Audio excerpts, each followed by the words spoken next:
Ever wonder why some people instantly command respect without saying a word while others get ignored no matter how hard they try? What if the real reason you're not respected isn't because of who you are, but because of habits you've overlooked for too long? Get ready because today, we're uncovering the silent respect killers that could be sabotaging your life without you even realizing it. Respect is never something you can beg for, demand, or manipulate your way into. It's something you quietly earn by the way you live, the way you carry yourself, and most importantly, the values you choose to uphold. Integrity, self-respect, and personal discipline are the foundation of true respect. And if there are any habits you carry that silently erode those values, it's time to let them go. Because only then can you start to command, not ask for the kind of respect you genuinely deserve. Let me tell you the cold truth. Most people will never respect you, no matter how hard you try. You can give endlessly, sacrifice your time, go out of your way for others, and still be dismissed or walked over. Why? Because respect has less to do with what you do for others and everything to do with who you are when no one's watching and the behaviors you allow to dominate your life each and every day. I learned this the painful way. I used to believe that being nice, agreeable, and constantly available would somehow earn me respect.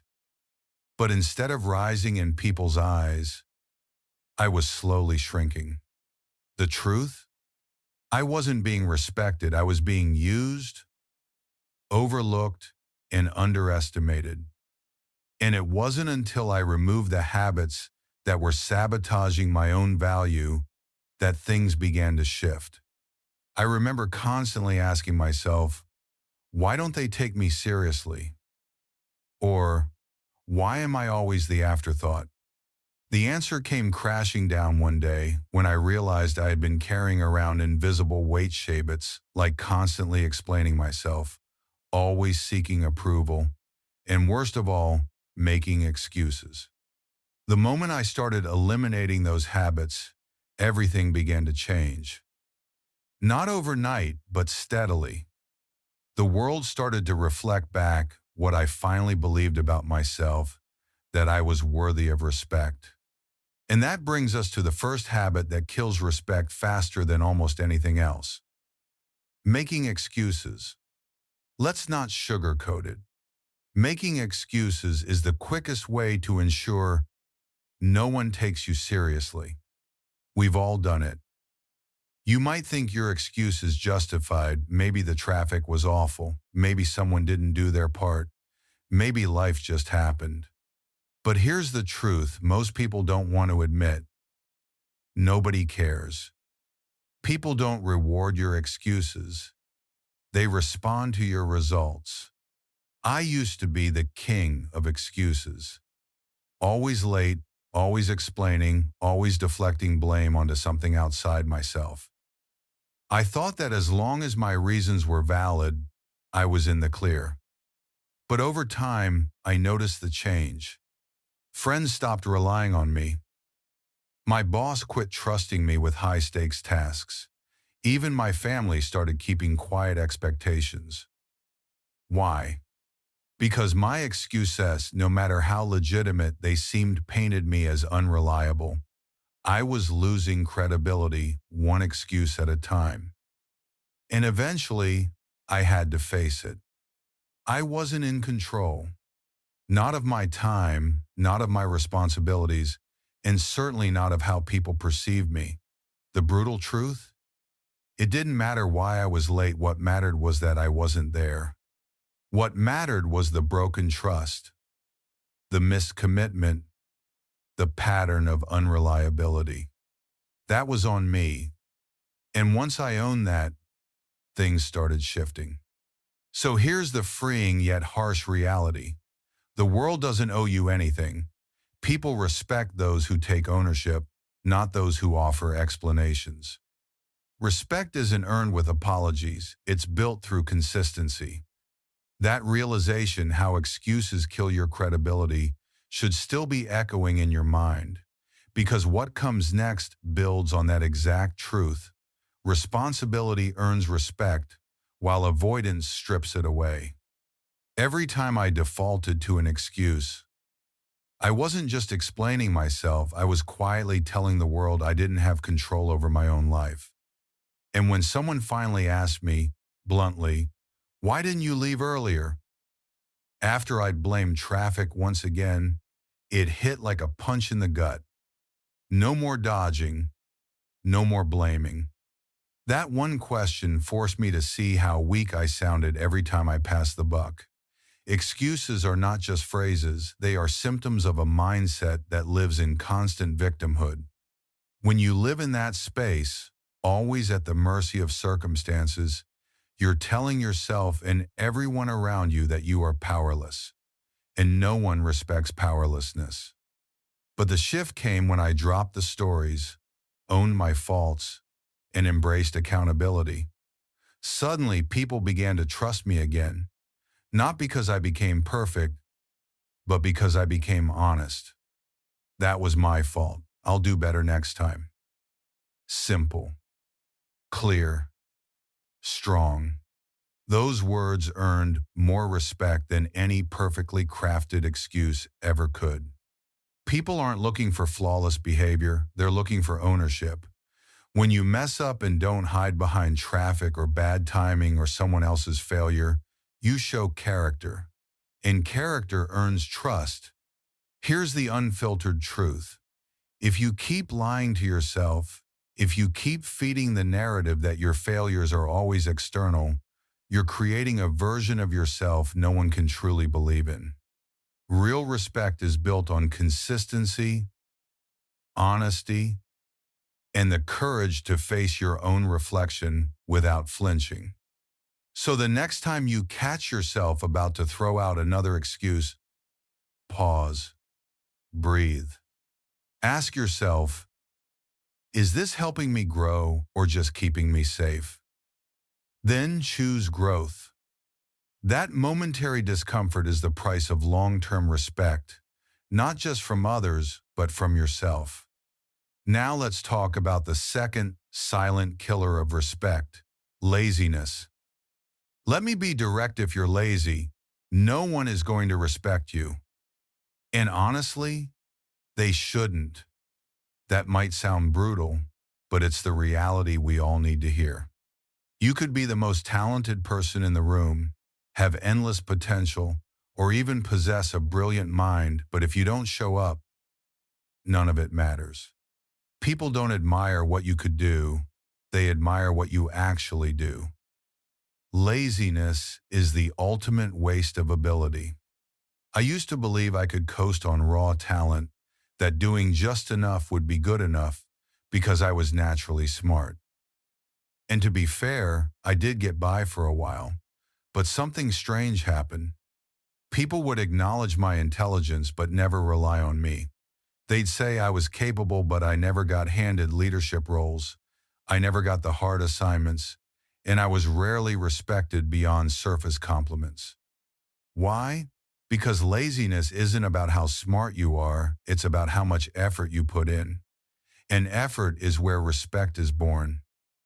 There was one project I'll never forget. It was a group task, and everyone pulled their weight except me. I showed up, added a few ideas, and let everyone else handle the heavy lifting. I figured no one would notice. But during the presentation, the truth was clear. I hadn't contributed much, and the disappointment in their faces said everything. I lost credibility in one afternoon that took months to rebuild. Respect isn't earned by being present, it's earned by being engaged, consistent, and valuable. If you keep showing up without stepping up, don't be surprised when no one trusts you with anything meaningful. The world doesn't reward laziness, it punishes it quietly by removing you from positions of influence. So if you want to rise, if you want your presence to command attention instead of indifference, eliminate the habit that quietly destroys your potential. Stop being lazy and start being relentless. That group project taught me more than any lecture or book ever could. Laziness doesn't just reflect poorly on your work, it reflects poorly on who you are. Everyone else's effort was visible and focused, while mine barely registered. And I felt it. The way people looked at me afterward, quiet, disappointed, but unmistakably clear, was a wake-up call. I hadn't just failed the team, I had failed myself. It wasn't about the grades or the outcome. It was about showing up in a way that proved I respected the people around me, and more importantly, respected my own role. People notice when you slack off. You might think you're flying under the radar, but you're not. They see the corners you cut, the shortcuts you take, and the weight you don't carry. Laziness might seem like a personal habit, but it becomes contagious. It drains the energy of everyone else around you, lowers expectations, and slowly erodes your reputation. The moment people stop expecting great things from you is the moment they stop respecting you altogether. Here's the core truth. Laziness is a subtle form of self-sabotage. It's not just about being tired or needing rest. It's a decision to stay small, to settle, to convince yourself that getting by is enough. But the people we respect most aren't those who play it safe in comfort zones. They're the ones who push, strive, and endure. I used to tell myself that avoiding the hard path made me smart, that if I could do less and still pass, why not? But what I didn't understand back then is that success doesn't reward shortcuts, it rewards resilience. It rewards showing up again and again, especially when it's uncomfortable. People admire consistency, not clever avoidance. They look up to those who do the hard things without being asked, who raise their hand when it's inconvenient, and who give 100% when no one is watching. Laziness stands in direct opposition to all of that. It shows you aren't willing to stretch yourself, that you choose the bare minimum over your potential. And if you're not committed to your own growth, why should anyone invest their belief in you? Laziness leaks into everything. It shows in how you carry yourself, in how you speak about your work, and in the way you approach each challenge. People can sense when you're checked out. They can tell when you're phoning it in. And once that impression sets in, it becomes incredibly hard to reverse. If you want others to see you as trustworthy, capable, and respectable, you have to show them that you care consistently, not occasionally. Because if you're not even willing to show up for yourself, no one will ask you to show up for anything that matters. Now let's talk about another respect killer: neglecting your personal appearance. Most people won't say this out loud, but how you present yourself says more than your words ever could. If you walk around looking like you haven't taken 2 minutes to care, don't be surprised when no one takes you seriously. You might want to believe that people should accept you as you are. That look shouldn't matter. That character is what counts. And while all that sounds noble, reality works differently. People associate your appearance with your level of self-respect. The way you dress, groom, and carry yourself sends a loud message about how much you value yourself and your place in the world. If you can't be bothered to take care of yourself, why would anyone believe you can handle anything greater? It's one thing to carry laziness in your work, but when it shows up in how you present yourself, the damage multiplies. I used to believe that how I looked didn't matter. I'd tell myself, I care about who I am, not what I wear. And then roll out of bed, throw on the first clean shirt I could find, and head out the door like that was enough. I thought I was being real, authentic, someone who didn't care about appearances. But what I was actually being was careless, and it showed. The way people interacted with me started shifting. I didn't command any attention in meetings, and no one saw me as someone who had it together. Then came the wake-up call. I walked into an important event wearing wrinkled clothes, unbrushed hair, and the posture of someone who hadn't even looked in the mirror. The vibe I gave off was exactly what I looked like, someone who didn't care. And the moment I stepped into the room, I could feel it. People looked right through me. I wasn't taken seriously. Meanwhile, others who had clearly put in effort, who looked sharp, confident, and composed, drew eyes and attention immediately. That contrast was hard to ignore. It hit me then, neglecting my appearance wasn't just affecting how I felt about myself. It was shaping how the world responded to me. I was losing respect before I even said a word. That's when I understood the deeper truth. Your personal appearance is a powerful form of nonverbal communication. It tells the world how much you value yourself. When you take time to care for how you show up, people notice.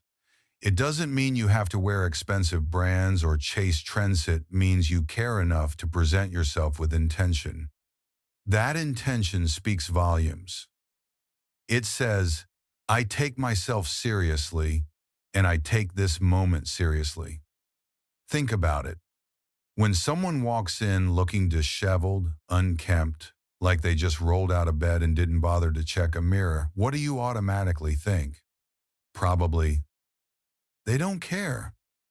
And if they don't care about themselves, why would they care about their job, their responsibilities, or the people they're interacting with? On the flip side, when someone steps in looking well-groomed, calm, put together, they immediately set a different tone. You feel drawn to listen, to pay attention, even to trust. That's the kind of presence that earns respect. I know it might sound harsh to connect appearance with value, but it's not about vanity. It's about self-respect. It's about showing the world that you're someone worth taking seriously because you take yourself seriously. That embarrassing moment changed me. I made a decision that from now on, I'd be intentional with how I showed up. I started dressing with purpose, grooming with care, paying attention to the little things that communicate self-awareness and pride. And you know what? The shift in how others treated me was immediate. I was seen, I was heard, and most importantly, I started seeing myself differently. I walked taller, I spoke clearer, because respecting yourself on the outside often strengthens what's within.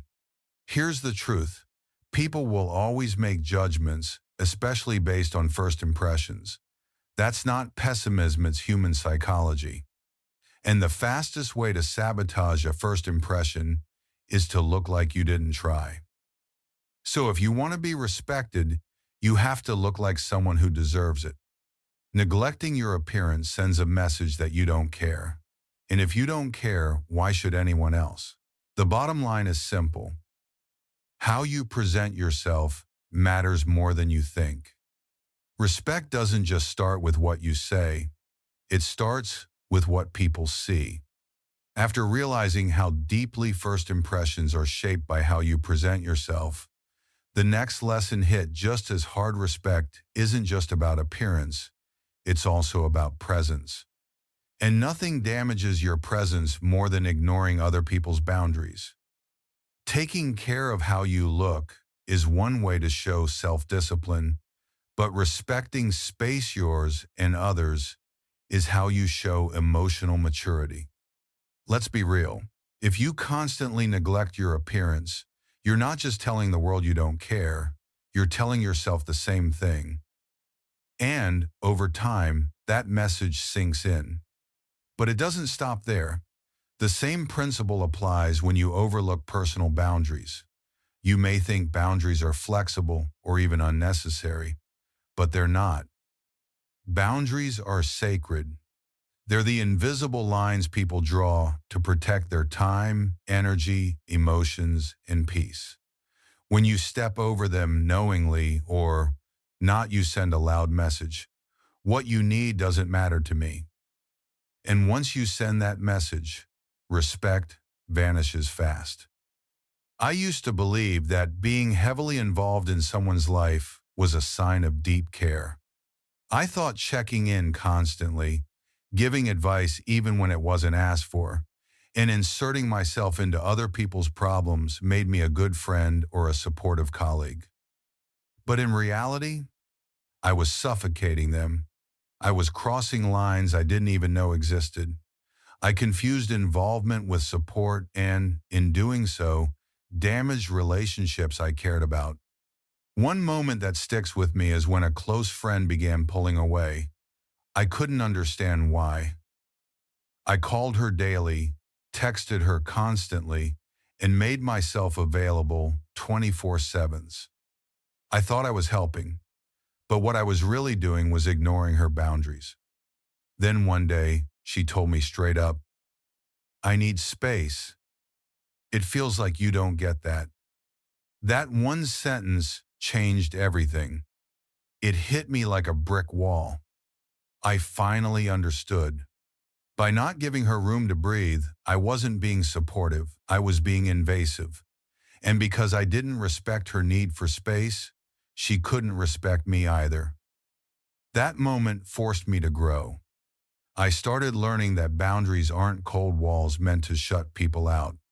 They're healthy, protective lines that help people feel safe, respected, and free. When someone sets a boundary, it's not a rejection, it's a request for balance. Ignoring boundaries isn't just about being too involved. It reflects a deeper misunderstanding of what respect truly is. Respect isn't about always being polite or helpful. It's about seeing someone as a whole person, someone with autonomy, preferences, and the right to say no. When you learn to honor someone else's limits, you prove that you value them for who they are, not just what they offer you. I had to start practicing restraint, letting people reach out when they were ready, rather than always being the one to initiate, giving space when it was needed, even if I didn't fully understand it at the time. That shift changed everything. I noticed people started to feel more comfortable around me, more open, more trusting, because I wasn't pushing anymore. I was listening. Respect grows in those quiet spaces when you show others that you care enough to step back, not just show up. That's when people begin to see you differently. Not as someone who invades, but as someone who understands. And that kind of understanding, that's where real respect begins. Once I started honoring boundaries, really seeing and respecting the invisible lines people draw to feel safe, something shifted. People began to respond differently. Relationships that once felt strained started to feel lighter, more natural. I was no longer that overbearing presence people silently tried to avoid. Instead, I became someone others could trust, someone who knew when to step back and when to lean in. Respect isn't just about giving, it's about knowing when to give space. And in the workplace, this lesson became even more critical. Think about it. Maybe you have a colleague who thrives when working independently, but you keep hovering, asking for updates they never requested. Or maybe your manager values quick, clear communication, yet you bombard them with paragraphs of irrelevant details, unknowingly stepping all over their time and attention. These moments may seem small, but they stack up and not in your favor. Every time you overstep, what you're really saying is, your preferences don't matter. And when people feel unheard or disrespected, their view of you starts to shift. They no longer see someone trustworthy, they see someone to avoid. Here's the hard truth. Boundaries aren't about exclusion. They're about protection, emotional, mental, and even physical.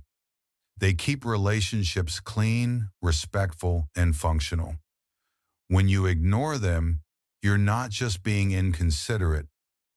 You're communicating that their comfort isn't your concern.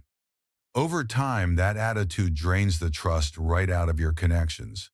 And when trust disappears, respect follows it straight out the door. That's why boundaries are so essential. They create safety. They say, this is where I end and you begin.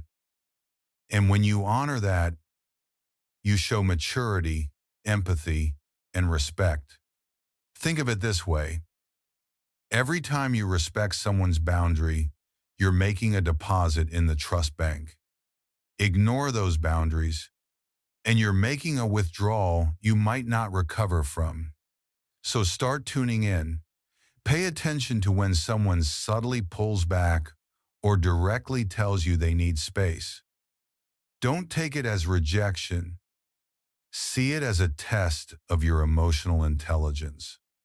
Can you honor someone's autonomy without feeling threatened? Can you respect someone without needing to insert yourself into every moment of their life? If you can, then you're not just earning respect, you're building relationships that last. But when it comes to destroying respect quickly, there's one habit that's even more damaging: taking credit for someone else's work. It doesn't just hurt the person you stole from, it poisons how everyone else sees you too. I've witnessed this mistake firsthand, and I'll admit, I wasn't always on the right side of it. Early in my career, I was desperate to stand out. I wanted recognition badly.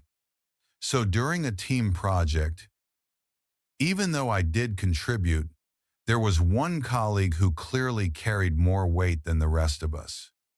When it came time to present, I didn't lie outright, but I carefully worded things to make it seem like I had done the heavy lifting. I made sure the spotlight leaned just a little more my way, and for a moment it felt amazing. Praise poured in. People were impressed. I felt like I had finally arrived. But that high didn't last, and the crash came sooner than I expected. The momentary praise I received from taking credit wasn't worth the long-term damage it caused. That praise quickly turned into raised eyebrows, quiet conversations, and subtle distrust. It didn't take long before the truth came out. My colleague found out what I had done, and so did others. And just like that, the admiration I had enjoyed disappeared. Instead, there was disappointment, a shift in the room, a change in tone. That was the wake-up call I didn't see coming. Respect can't be earned through shortcuts or sleight of hand. It's not something you manipulate your way into, it's something you build slowly, with honesty, effort, and collaboration. And that's the deeper truth. When you steal credit, you're not just betraying others, you're betraying yourself. You're sending the message that you don't believe in your own abilities enough to succeed without taking from someone else.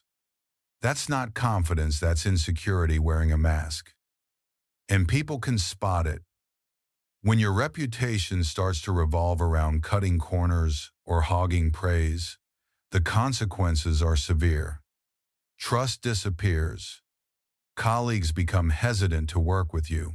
Friends stop confiding in you. Teammates begin keeping their distance because no one wants to share their ideas or energy with someone who might steal the spotlight. I've seen this play out more than once. Talented, capable people who couldn't resist the temptation to claim more than they contributed slowly became isolated. They missed promotions, lost friendships, and watched opportunities slip away. Why? Because no one wanted to build something with someone who only cared about being seen.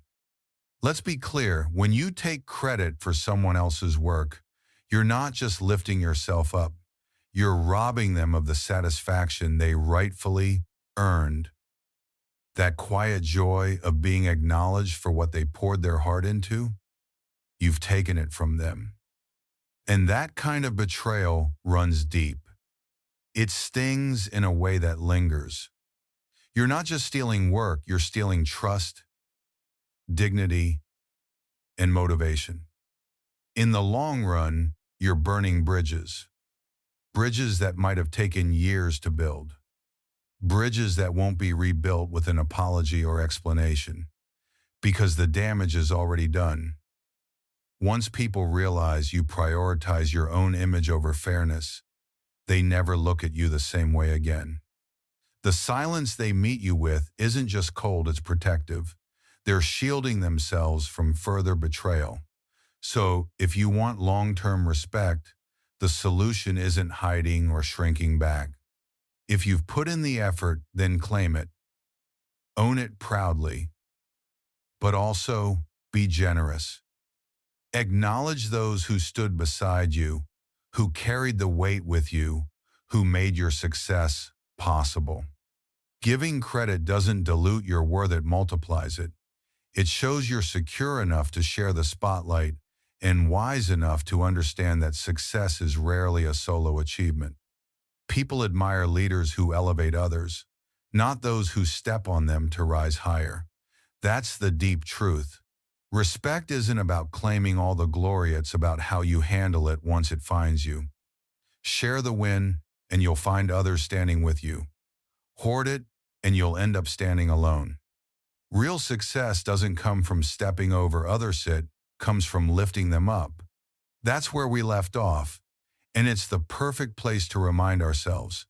Cutting corners for praise may offer a temporary high, but it leaves a permanent dent in your reputation.